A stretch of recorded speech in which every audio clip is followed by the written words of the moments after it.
வணக்கம் நேயர்களே. இன்றைய தினம் நமது சந்தைகள் ஒரு trading day with positive move முடிஞ்சிருப்பது குறிப்பிடத்தக்கது. நிஃப்டி 34 புள்ளிகள் அதிகரித்து 25,052.35 முடிவடைந்திருக்கிறது. இன்னைக்கு ஒரு புதிய உச்சத்தையும் தொட்டது என்பது ஒரு முக்கியமான விஷயம். அட்வான்சஸ் 961, டிக்ளைன்ஸ் பார்த்தோம்னா 1326. பிராடர் மார்க்கெட்டை பொறுத்தவரை பார்த்தோம்னா mid cap close lower by 0.12%, small கேப்பும் 0.07% இறங்கி இருக்கு. ஸோ அட்வான்ஸ் டிக்ளைன் ரேஷியோ வைத்து பார்க்கும் பொழுது நெகட்டிவ் சென்டிமெண்ட் இந்த பிராடர் மார்க்கெட் இருக்கக்கூடிய வாய்ப்புகள் தெரிகிறது. அதுபோல் வாலட்டிலிட்டி இண்டெக்ஸ் விஎக்ஸ் பார்க்கும் பொழுது கிட்டத்தட்ட 2.33% ஏறி இருக்கு. So the level of 13.5. So அதனால இன்க்ரீஸ் இன் மார்க்கெட் வாலட்டிலிட்டி அப்படின்னு சொல்லலாம். துறைகளை பொறுத்தவரை பார்த்தோம்னா IT, pharma and mid select இது 3 துறைகளும் ஏறி இருக்கிறது. மீடியா, பிஎஸ்யூ பேங்க் மற்றும் எஃப்எம்சிஜி டுடே அண்டர் பர்ஃபார்மர்னு சொல்லலாம்.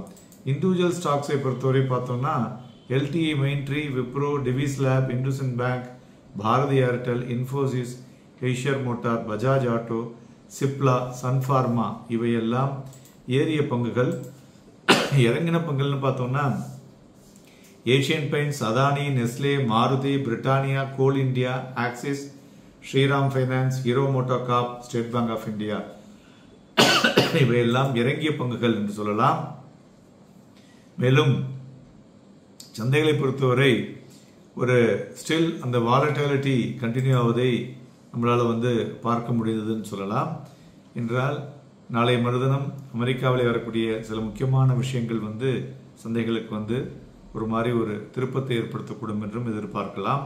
தங்கம் 438 ரூபாய் குறைந்து 71,684, வெள்ளி 1,433 ரூபாய் குறைந்து 84,225, குரூட் ஆயில் 99 ரூபாய் குறைந்து 6,254 மணியமாகி கொண்டிருக்கிறது.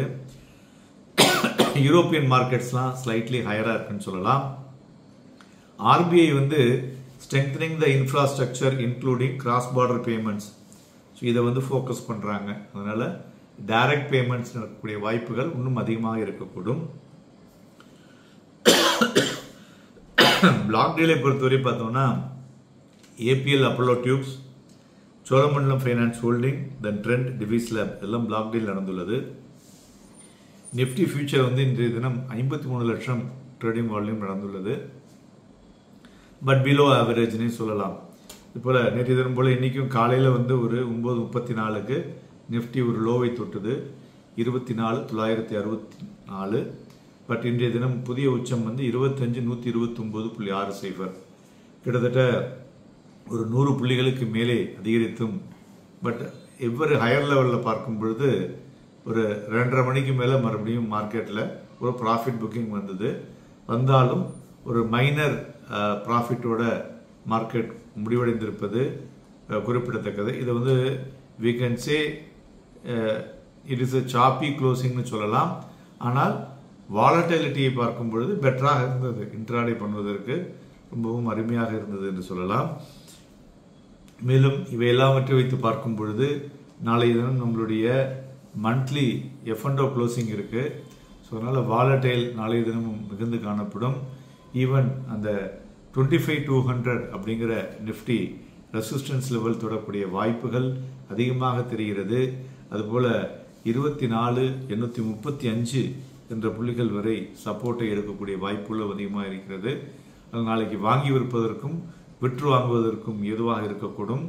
நாளைய தினம் வரக்கூடிய சில டேட்டாஸ் இன்புட்ஸ் கண்டிப்பாக சந்தைகளினுடைய ஏற்ற இறக்கத்தை சரியானபடி நிர்ணயிக்கக்கூடிய வாய்ப்புகளும் அதிகமாக இருக்கக்கூடும். அதனால எல்லாத்தையுமே பார்த்து நிதானிச்சு செய்யுங்க. Happy trading and profitable day.